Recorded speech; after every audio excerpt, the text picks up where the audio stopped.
trabalho é as relações étnico-raciais e os currículos dos cursos de licenciatura de uma universidade do Mato Grosso do Sul. Ele foi desenvolvido junto com uma colega minha de curso, a Thalita. Que ela não pôde estar hoje presente por um imprevisto, mas nós três estamos aqui representando a UFMS. Sou professora do curso de Pedagogia, professora Andressa, e o Felipe e a Thalita foram meus alunos nessa disciplina que ele já mencionou para vocês. Então, nós vamos dar início agora à apresentação desse trabalho. Bom, no que se pauta a justificativa do nosso trabalho? Com o encerramento da disciplina, no quarto semestre do curso de Pedagogia, a gente percebeu que o Estado ele tem uma grande mistura de povos, de raças, de etnias, e que isso dá para ele uma grande qualidade cultural, uma grande diversidade. E a partir disso, a gente sentiu a necessidade de uma investigação que contemplasse essas relações no processo de formação do professor a nível superior. Então, a gente se atentou aos cursos de licenciatura de uma universidade pública dentro do Estado. Pode passar? Pode. Então, quais foram os nossos objetivos? O objetivo geral foi analisar o atendimento da Lei 10.639/03, que ela implica na inclusão de temas étnico-raciais no processo de formação da criança na educação básica. E se isso estaria contemplado a nível superior para preparar o professor nessa relação com a criança. E o nosso objetivo específico, então, era realizar um levantamento na grade curricular de todas as licenciaturas de uma universidade do Estado, respondendo a seguinte questão: se o currículo ofertado pela instituição atendia ao texto da política para as licenciaturas, de modo a potencializar a formação docente e as práticas de ensino para a igualdade étnica, ou se eles representavam apenas uma mera formalidade no processo de formação do professor. Então, aqui no curso de Pedagogia da UFMS de Três Lagoas, que é o campo no qual nós estamos lotados, existe essa disciplina Diversidade e Teoria e Prática em Diversidade Étnico-Racial, ofertada no quarto semestre, mas com o teor das discussões, os acadêmicos tiveram esse interesse em descobrir se os demais cursos e demais licenciaturas dessa universidade ofertavam para todos os alunos essa disciplina ou alguma disciplina semelhante, que atendesse e preparasse os alunos para essa temática.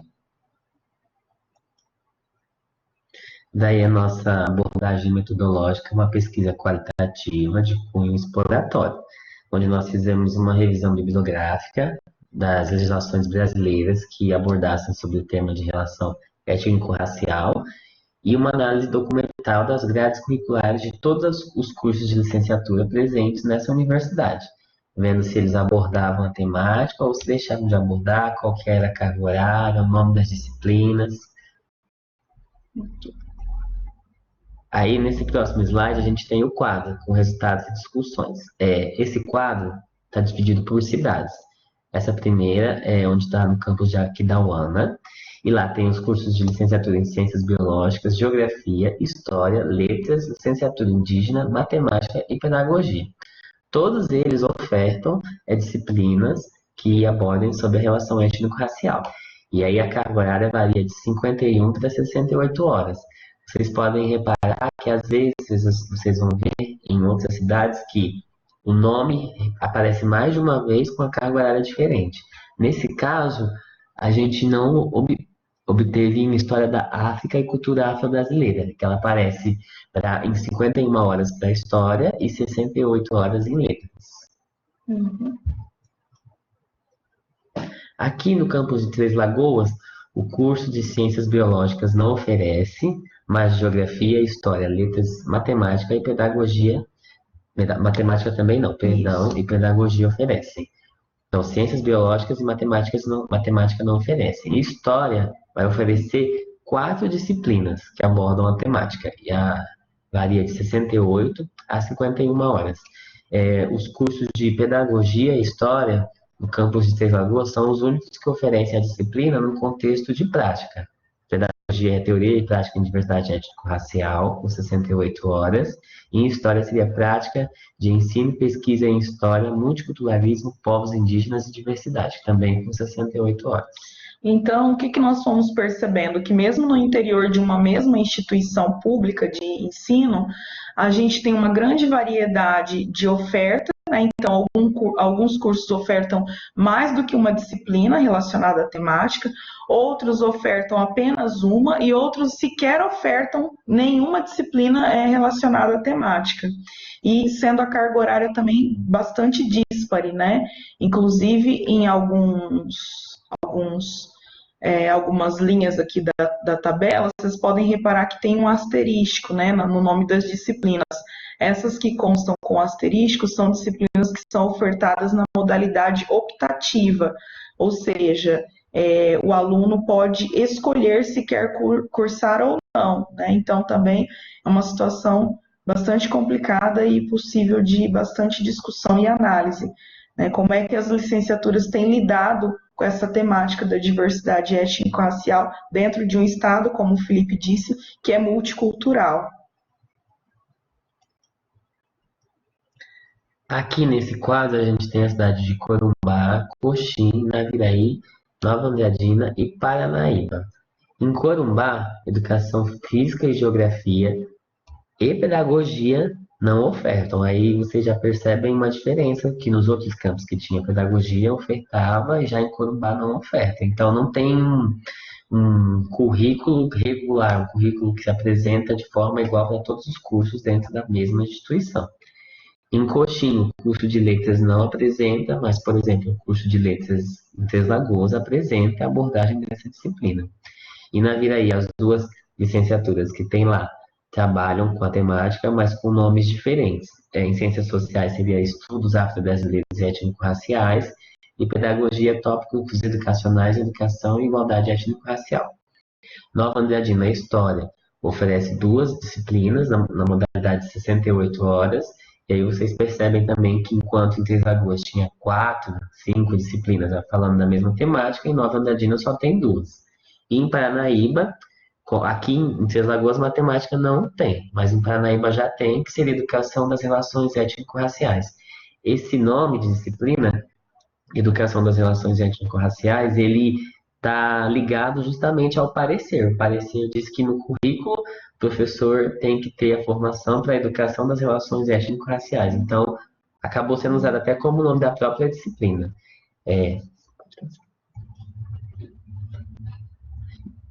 Esse outro quadro é de Campo Grande, que é onde fica a cidade universitária, e lá tem o maior número de disciplinas, de cursos de licenciatura.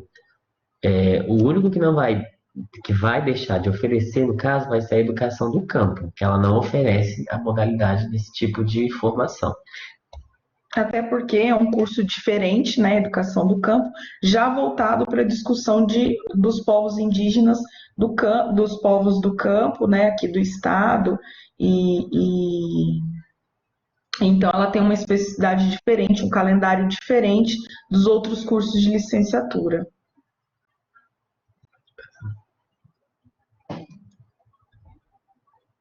E o que a gente pode considerar sobre a análise que a gente fez? Tem uma grande variedade de carga horária e de nome de disciplinas relacionadas à temática. E às vezes a disciplina tem o mesmo nome e no campus de universidade diferente, o nome permanece igual, mas a carga horária muda. Em 9 cursos de licenciatura, a única opção ofertada é na modalidade optativa, como a professora falou. Então, assim, o graduando ele pode optar por cursar ou não a disciplina. Então, se ele não quiser, ele não vai cursar e isso não impede ele de se formar. Mas será que ele vai ter uma formação, uma base teórica, um referencial para discutir sobre isso com os alunos, que é uma necessidade da sociedade moderna que a gente vive? E será que ele vai conseguir mediar algum problema que ele tenha dentro de uma sala de aula? Outro ponto que a gente observa é que nenhuma das disciplinas ofertadas ultrapassa a carga horária de 68 horas. Então, o que quer dizer? Para ser disciplina prática tem que ser 102 horas. 102 horas. Então, nenhuma delas é prática. Vamos se referenciar somente a questões teóricas dentro da sala de aula. Em alguns cursos, como de licenciatura, como de História, que é Três Lagoas e Campo Grande, a gente encontra mais de uma disciplina relacionada à temática. São sempre os cursos de História que abordam em mais de uma disciplina isso. E a nomenclatura que mais aparece, como eu falei, é a Educação das Relações Étnico-Raciais, que está ligada à Resolução número 1 de 2004, que obriga que o professor se forme na Educação das Relações Étnico-Raciais.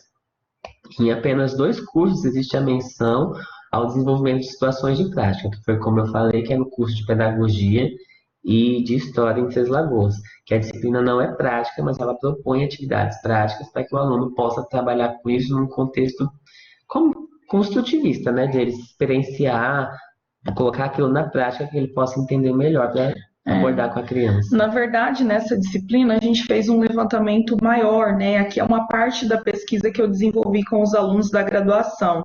Então, inicialmente, nós fizemos um questionário, e isso a gente já publicou em um artigo que saiu na revista Formação Docente, e lá a gente relata que as 3 gerações que passaram pela educação básica não vivenciaram discussões sobre etnia, sobre preconceito, sobre discriminação, ou vivenciaram muito pouco. Então, o que eu percebi com os acadêmicos? Que além da discussão teórica que possa embasar a prática deles, eles precisavam conhecer literatura, cultura, história dos povos, né, indígenas, quilombolas, afrodescendentes. Então, eles precisavam vivenciar essa situação de práticas de ensino, né? Situações que levassem eles a ter uma abordagem mais ampla, uma didática melhor para tratar com essas questões. E aí a gente percebe que só 2 cursos, além da questão teórica, avançam para discutir também práticas de ensino. Então, a situação ainda fica muito a desejar. É uma questão assim que mexe tanto com a gente que eu fiz a disciplina de Teoria e Prática de Diversidade Étnico-Racial no curso de Pedagogia e depois eu fui e fiz a disciplina de Multiculturalismo, que é essa outra também de prática no curso de História. E a gente percebe como é importante a gente ter uma fundamentação para discutir sobre isso, para poder falar. A gente que se forma em pedagogia durante o curso de graduação, a gente acaba se envolvendo em estágios, e a gente percebe a necessidade de discutir isso com as crianças diariamente, ainda mais nos dias de hoje. Então, o que que a gente conclui é que as relações étnico-raciais não têm sido contempladas das maneiras que deveriam ser, então isso acaba não assumindo uma posição relevante perante o currículo da educação básica e nem do ensino superior. As análises vão reforçar a necessidade de um processo formativo capaz de combater discursos e narrativas carregadas de estereótipos e preconceitos, que é como o Tomás Tadeu da Silva fala, que a palavra em si só, quando você falar, o próprio bolo negra maluca, esse bolo já vem, o nome dele já vem carregado de preconceito. Então, quando a gente tem uma formação, a gente sabe mediar melhor situações, a gente sabe como abordar melhor situações e até evitar o uso de certas palavras que acabam sendo pejorativas em um contexto que a gente banaliza, porque a gente já está acostumado, mas acaba prejudicando em muito a história de formação do Brasil, né? Que o Brasil foi construído em base de escravidão, em cima de sofrimento e morte, então é importante que a gente memorize isso e torne isso uma realidade, para que a gente passe a respeitar essa cultura, essa etnia. Isso aí. Sibeli, obrigado pelo acompanhamento aí, todos que estão acompanhando. Mas nós estamos acompanhando aqui seus comentários, tá? E a gente fica à disposição para debate. E aqui no último slide o nosso contato também, se depois vocês quiserem nos acompanhar e discutir melhor, tá certo? Fica o nosso contato aí. E agradecemos a atenção de vocês. Muito obrigada. Obrigado.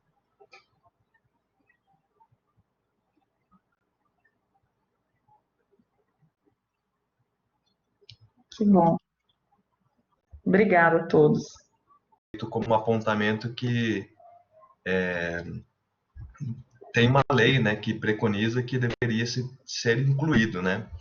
Quais são as dificuldades, né, e os motivos da não inclusão, né, dessas temáticas, né, dentro da grade curricular? Obrigado, viu? Bom, a lei que nós mencionamos, a 10.639 de 2003, ela é uma lei que contempla a discussão das relações étnico-raciais no currículo da educação básica. Então, na verdade, a necessidade de discutir isso no ensino superior surge porque isso está posto como parte do currículo do ensino fundamental e médio, essas discussões. Então, a partir disso, alguns cursos de licenciatura foram observando a necessidade de incluir isso nos seus planos de curso, né, no seu plano pedagógico de curso. E com as discussões com os acadêmicos, nós então, nos motivamos a investigar se isso era uma realidade presente nos outros campos, dado mais ainda, né, além disso ser um componente do currículo da educação básica, que tem que ser trabalhado na transversalidade, não é só apenas para o curso de História ou Geografia discutir, mas é um tema transversal a todas as disciplinas, nós nos motivamos a investigar se nos outros cursos havia essa abordagem. E aí nós percebemos que não, que na verdade não havia, e nós ficamos então interessados em discutir e apresentar esse trabalho, como no evento, né, para discutir que o nosso estado ele tem uma rica diversidade. Na verdade, isso não tem sido abordado na totalidade dos cursos e nem foi possível ainda uma padronização de carga horária, das temáticas, dos componentes teóricos e práticos, que a gente acredita ser importante para a formação. Então, nós acreditamos que é devido à própria normatização da legislação, que se refere só ao ensino fundamental, né? Então, como é parte do currículo do ensino fundamental, alguns cursos se atentaram para a necessidade de incluir no currículo do ensino superior, né, da licenciatura, e outros cursos, na verdade, não ofertam.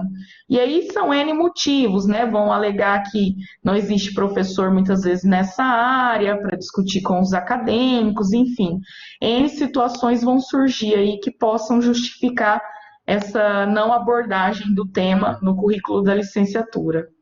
Um dado que apareceu também na nossa pesquisa foi que, às vezes, a escola aborda isso de forma folclórica ou em datas festivas, e um professor formado, com referencial teórico, ele vai poder abordar isso dentro de outros aspectos e em outros contextos. Então, ele vai evitar essa visão estereotipada, às vezes estigmatizada, que a gente tem de certos assuntos, né? Então, é importante essa formação para justamente que ele saiba como lidar.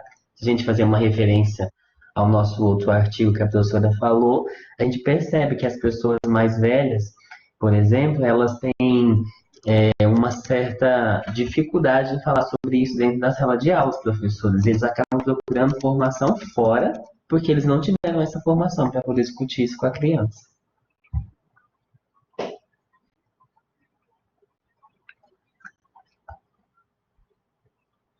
É isso mesmo, Cibele. É o que nós percebemos com outro trabalho que complementa este. O outro trabalho vai discutir mais as questões pedagógicas e como é que esses temas são abordados no currículo. Então, a gente consegue perceber nos dois trabalhos essa visão que a gente está discutindo aqui. Sim, Gilcimar, a gente acredita que é importante em todos, né? Todos os componentes trabalharem com a temática. Olá, pessoal, boa noite. Quero parabenizar vocês que apresentaram. Meu nome é Janiele, eu estou aqui junto com o Maicon fazendo suporte nessa apresentação. Gostaria de esclarecer para os demais que, se quiserem falar no microfone, às vezes a digitação demora um pouco mais, né? Se vocês quiserem fazer os questionamentos, fazer alguma pergunta pelo microfone, basta vocês clicarem aí no microfone, tá? Que ele é ativado para vocês e depois vocês cliquem de novo que ele desativa e aí a gente passa a palavra para o próximo para responder, tá bom?